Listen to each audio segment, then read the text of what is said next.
Software ఉద్యోగాలు ఇక లేవేమో, జీవితాలు అల్లకల్లోలమేమో అనుకుంటున్నటువంటి వేళ ఇన్ఫోసిస్ కాస్త ఊరటనిచ్చింది. ఐటీ దిగ్గజం ఇన్ఫోసిస్ జనవరి, మార్చి త్రైమాసికాల అంచనాలకు మించి 8,501 కోట్ల ఏకీకృత నికర లాభాన్ని నమోదు చేసింది. 24, 25లో ఇదే కాల లాభం 7,033తో పోలిస్తే 20.8% అధికం.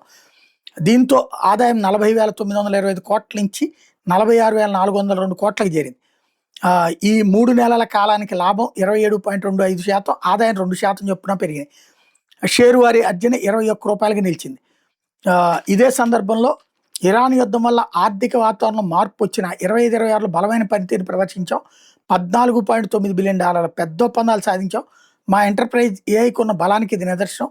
పలు రంగాల్లో మా ఏఐ సేవల వ్యూహానికి ఉన్న బలం మార్కెట్లో ప్రతిఫలాలను అందిస్తుందంటూ ఇన్ఫోసిస్ CEO చెప్పుకొస్తున్నారు. అదే సందర్భంలో సమీక్షా త్రైమాసికంలో 8,440 మంది సిబ్బంది తగ్గడం, మొత్తం ఉద్యోగుల సంఖ్య 3,28,594 నిలిచిన నేపథ్యంలో వరుసగా 6 త్రైమాసికాల పాటు నికరంగా ఉద్యోగులను జత చేసుకుంటూ వచ్చామని, వలసల నిష్పత్తి 12.6%కి చేరింది అన్నటువంటి లెక్క చెప్పుకొస్తుంది. రాబోయేటువంటి రోజుల్లో 20,000 మంది ఫ్రెషర్లను తీసుకుని నేర్పుతామని చెప్తుంది అనమాట.